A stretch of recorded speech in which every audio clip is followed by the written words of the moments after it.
and welcome to another episode of the How to Scale a Business. My name is Hector Santiesteban. I am your host, and our special guest today is Mr. Eric Collett. He is I'm going to let him tell us, but he is a brain expert, someone who's going to help us upgrade our operating system. So, Eric, welcome to the show. Oh, thank you. It's great to be here, Hector. Give us a better, more accurate, job description, position description, title of what you do, and then we'll get into how you help people. Yeah. So formally, I'm the CEO of A Mind for All Seasons, and we're a company that helps thousands of people across the country improve their cognitive and mental health. It's something that I think is so valuable. I got into this world. I remember hiring my first mindfulness coach when I was a sales trainer, because I was like, I suck at sales training. I suck at, I need to get control of my brain is really what I realized. And what I sort of intuited or understood at some level is that there are these people and they have a better mastery of themselves and are thus able to get better results. And, for the last decade and a half or so, that's kind of been what I've been trying to do, is improve myself, knowing that it's usually going to result in an improvement and growth in the business. Mm-hmm. What was your path, or how did you sort of stumble onto this, into this realm? Well, I think stumble is the right word to use, really, because that's what it was. I originally thought I was going to be a reconstructive plastic surgeon, and I was trying to stand out from all the biology guys by being a piano and saxophone performance major, which meant I spent lots of time in the practice room and sitting in class and no time having any sort of a life. And so I pivoted. I studied interpersonal group communication and psychology. And then I got married my senior year of college. And by the time we were graduating, my wife and I were expecting our first child. And I had the realization that $8 an hour as an assistant to a farmer's insurance agent was not even enough to get an apartment. So I stumbled into a job because I was desperate in an assisted living community. And I honestly thought I'd do it for like 6 months until I found my real job. And that turned into like 9 years with that company. I got an administrator's license, became an executive director, ended up then taking over a memory care community, and I spent 7 years doing that. So after 16 years being around people living with degenerative diseases that wreck them, like Alzheimer's disease, that leaves you functionally like a newborn, I had learned a lot about how to improve the lives of the people that I was serving, how to take on someone with really challenging situations and find ways to make it a little bit better.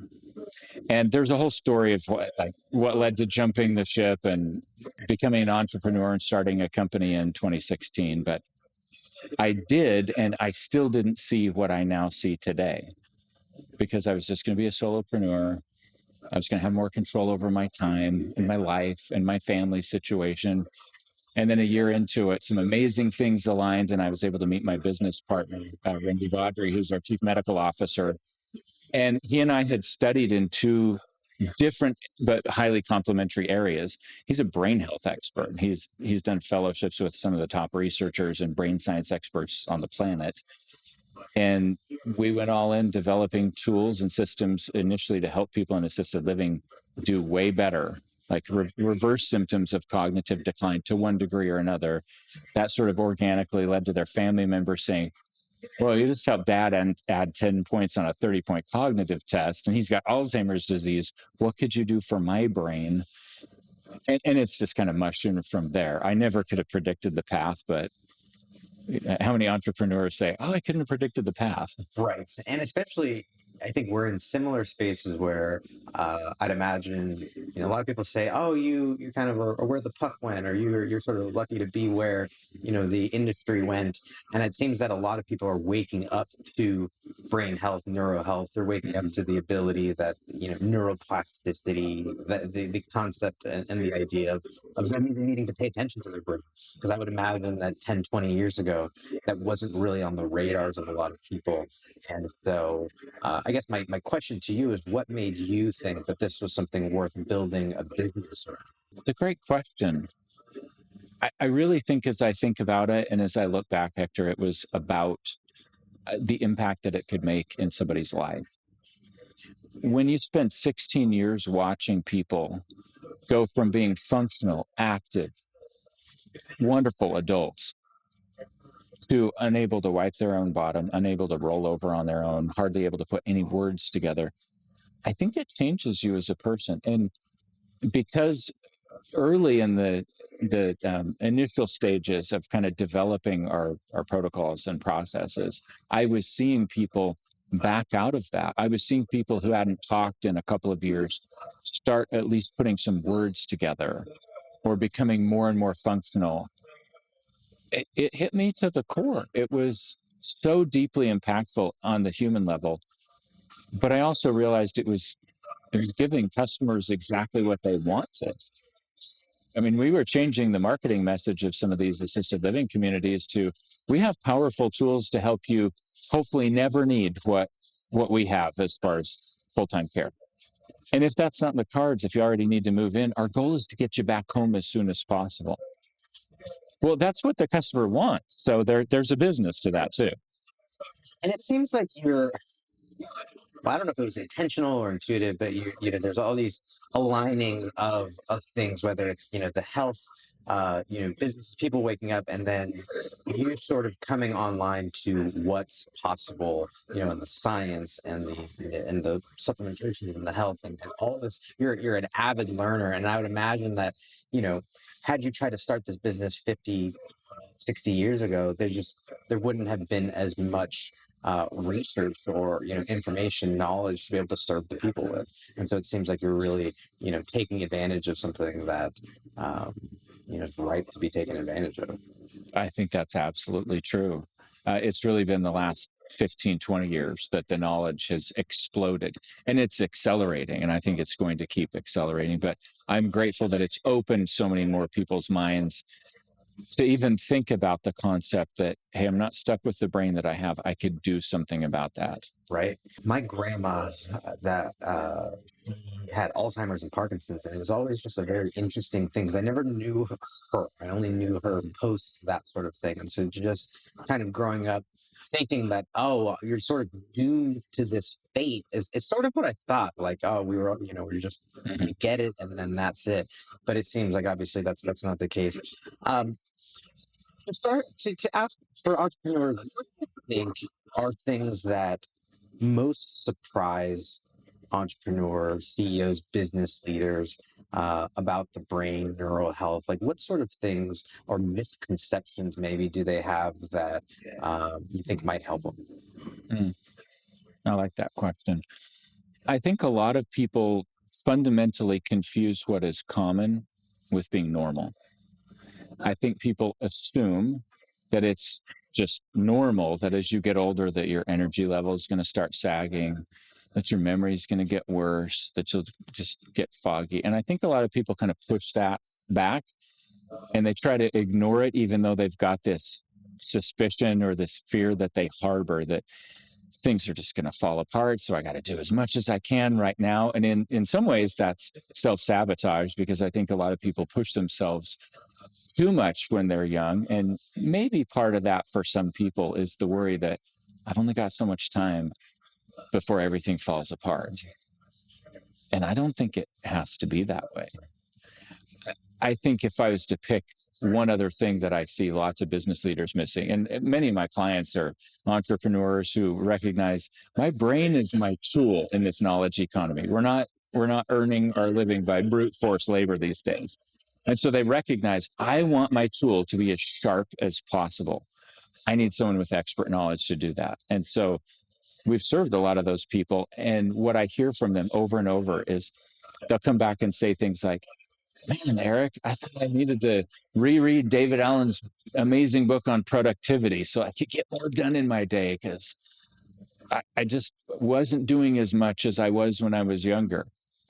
And when we help them improve their cognitive scores by 20 to 30% over a few months' time, they say, man, I just need to get my processing speed 30% up. And I'm getting so much more done in the day. And I needed to understand the root cause of why my energy was sagging every afternoon. And I felt like my mind was mush. And now that I've dealt with the physiology, It's like I had a hardware upgrade. And I actually really like that analogy of hardware versus software. I like to think of the soft skills, the conferences that we go to, the books that we read, the podcasts that we listen to. That's like software. And everyone knows what happens if you load new software on crummy old hardware.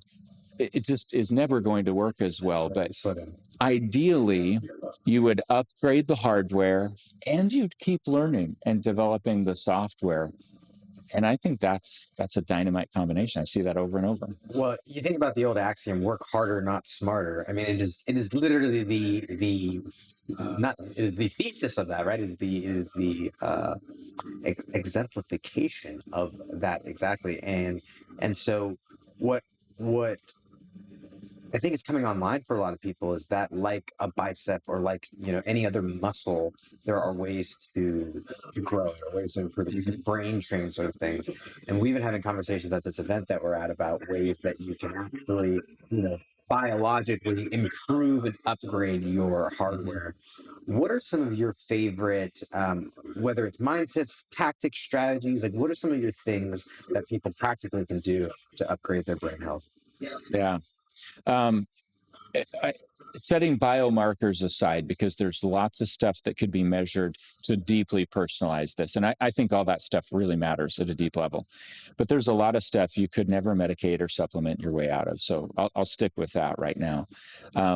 If I had to pick one thing to put it at the top of the list, it would be difficult because you can argue a lot of ways, but I think sleep would have to be right up there, which is interesting because for so much of human history, or at least, I don't know, 20th and 21st century history, so many people think, oh, I'll sacrifice my sleep. They make their health negotiable so they can pull other stuff onto their plate in life, so to speak. And it's health that gives way. And often that's in the form of, well, I won't sleep as much tonight. I'll stay up till 4 o'clock in the morning getting this project done. But now that we know that sleep is literally when the brain takes out the trash, that's when the glymphatic system runs.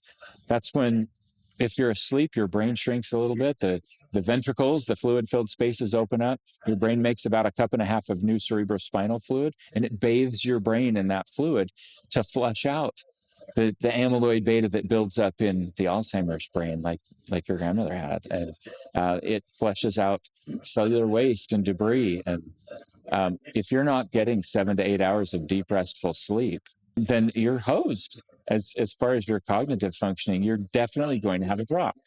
So that's right at the top of the list. It's interesting because I remember in the sales organization that I came up with, one of the other sort of competitor, offices, their mantra was team no sleep. And it was like that was their ethos, was to sacrifice their sleep at in exchange for whatever, right? And not realizing that those have long-term ramifications, that uh, you don't always see immediately. Mm-hmm. I think they even have short-term ramifications, though. Knowing what I know now and what I've seen about sleep, if I heard a team saying we're team no sleep, I'd want to run away and say, oh my gosh, those are the underperformers. Mm. And even if they were great, I'd say, think of how much more they could do if they truly optimize the tool that they're working with. Are there things that you see people are lying to themselves about when it comes to sleep? I mean, you said that they put sleep, that's the thing that goes, or that's the thing that they sacrifice. Are there downstream effects that people aren't connecting to sleep that are actually impacting their work or their business or whatever they're doing? I think there's lots of downstream consequences from that. I think they're lying to themselves about things like weight loss, for example. Lots of people these days have problems with metabolism of one sort or another, and they need to lose some weight, and they want to lose some weight. But they tell themselves, well, I need to exercise more. And they don't necessarily want to confront the fact that if you're not sleeping really well, it's very difficult to lose weight. There's a lot about sleep that affects metabolism. And people want to say, yeah, but I do okay. And I think people are very prone to be human and assume that Well, even if they've read the research on something or if someone's explained it to them, that doesn't affect me as much as it affects maybe you. And I think lots of humans Yeah. drift in that way. We had a conversation this morning, and obviously it's specific for everybody, but if you could give, some general advice when it comes to something like supplementation or nutrition, Hmm. are there things that you think have a higher weight or have a larger impact than other things? I do actually. Um, I think it depends on an individual's personal situation, but I do think that there are a few supplements. Having done blood work with thousands of people, I think one of the most important things for people to understand about supplements before I really unpack, hey, what are the few things that maybe everybody needs to take, is that most people purchase a supplement because of an outcome that they want. And there's a marketing message that says this supplement is supposed to do this thing. And they say, oh, well, I have that symptom, so I'm going to try it. But they often have little understanding that one symptom can have 20 or 30 different root causes. And what matters is, why do you have that symptom? So let's say that someone just feels foggy. Well, if the biggest reason that you're foggy is, to go to our earlier conversation, is that you're not sleeping, you can't supplement your way out of that. I mean, you might be able to hide the symptom with a stimulant or something, maybe get hopped up on caffeine, but that's not really the answer to the root cause issue. Um, I think ideally you consume a supplement if you need something that is supplemental and you measure it with a blood test wherever possible, or maybe you have a cognitive test where you understand, whoa, I have a memory problem, so I need more of the neurotransmitter acetylcholine. So I'm going to use a really high quality choline supplement so I have the building block for that. That's a little bit more of a measurement. Or, hey, my B12 level is 250 and optimally it'd be over 1,000. Okay, now we can measure something, we can apply an intervention, we can adjust it. So at the outset, I think that's something that people need to understand. And But and to translate that, I mean, as I'm playing devil's advocate, I know there's a listener who's going, yeah, but how does that, like, how does that translate? What's the ROI? Because I think that when you talk about something like, low B12, I mean, that's low energy. And if someone doesn't have energy, then they can't finish their task list. They can't finish their actions. They don't have the capacity to make those extra calls or do whatever it is. And so, I mean, maybe you can connect the dots a little bit more, but I think that these things have real business implications. absolutely. What makes it harder to show up in your business than your negative voice getting in your head and just having a field day with you? Well, if you have low folate, low B9, well, you're highly likely to be at least anxious or more depressed, if not even suicidal, if it's low enough. And if you don't have enough B12, not only is that going to affect your energy level, but there's also research that links that with psychosis and things like hallucinations. Now, obviously, most people who are running businesses are not out hallucinating. But if you want to talk about how much mental health matters, you've got to have the right ingredients on the pantry shelf for things to work right. And we're all trying to make this recipe every day in our brains to have things work the way that we need to so that we can show up for people. And entrepreneurship is hard enough as it is without the physiology not being there to support us. Right. Yeah. We don't have the base, the base hardware to your point, Yeah. and that's not working in working condition. It makes it hard for us to layer on anything on top of that. Yeah. As well. So sleep, obviously, supplements.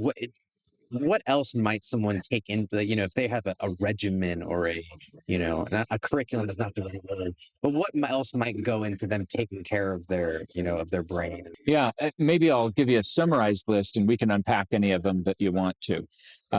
Certainly, brain training matters, meaning novel cognitive experiences. We're not talking about doing crossword puzzles or something like that, but you have to create conditions where the brain would have a reason to make new synaptic connections and to become more resilient.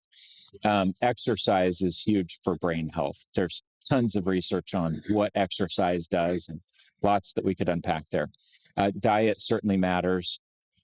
You can't outrun a bad diet, as lots of people have said. I really believe that that's true. But I think there's too much tribalism about diet.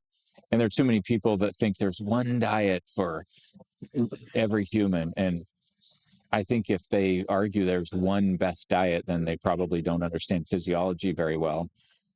Not that I'm the world's greatest expert on it, but I know that humans are very different. And my 16-year-old son that is training for cross country season and running 10 miles a day is metabolically in a very different place than an 80-year-old that's been sitting on the couch for 40 years. Right. And I think it's important that you bring that up, that everybody find what works for them, find something that works for them. What I know didn't work for me is when I used to get a California burrito in the middle of the day, and I'd need a nap to digest all of the carne asada and French fries that were wrapped up in there. Delicious, but it had its repercussions. Right. And maybe we could talk about a couple of principles that are illustrated by your example, because I think we get further dietarily when we leverage principles. One of them is that we should eat according to our goals. And if your goal during the workday is to have steady energy, then something that's going to cause your blood sugar to spike and crash is going to work against your goal.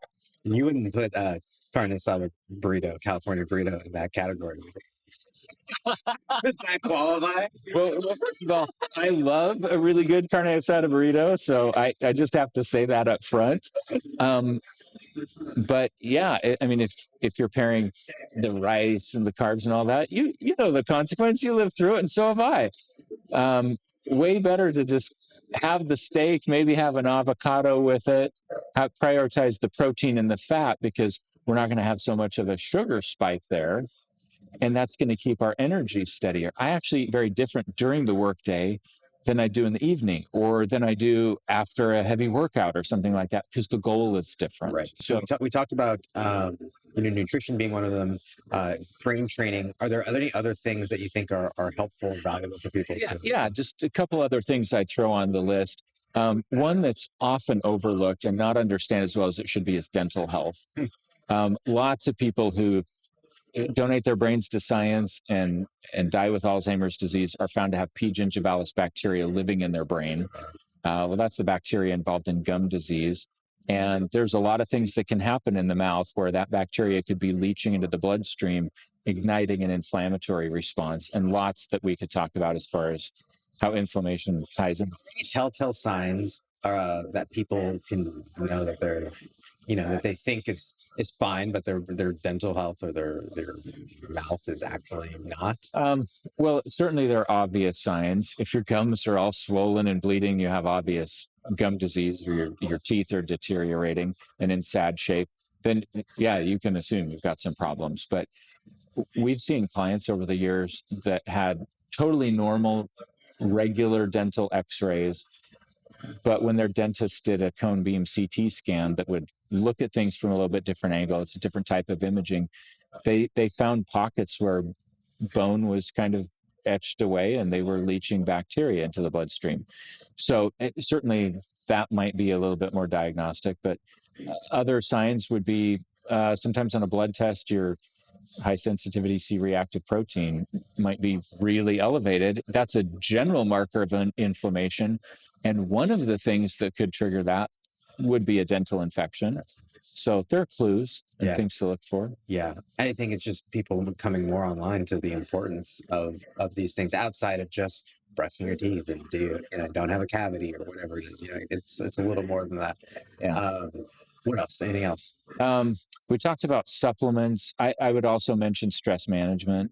Yeah. That's huge. Stress really does affect us in negative ways. We know that when people have chronically elevated stress, it causes deterioration of the memory center of the brain, the hippocampus.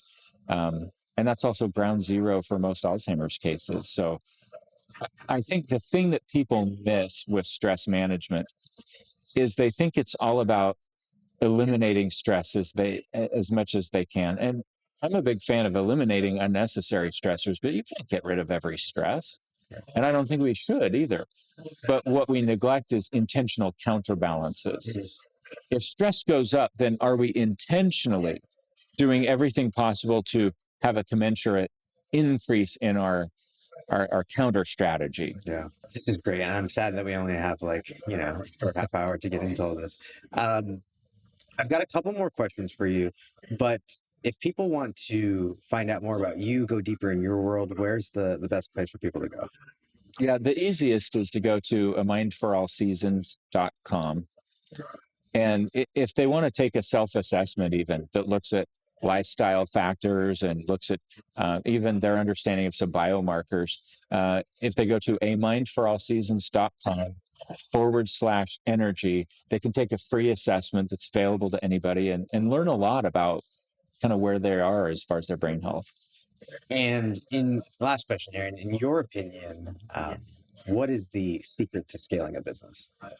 Mm, I love that. I think I'll borrow words from one of my good friends who's a tremendous business leader, and he's a mindset coach for professional athletes. And I've heard him say many times, when you get comfortable being uncomfortable, you become unstoppable. And it seems like the more I step into discomfort intentionally, and the more I really take calculated risks,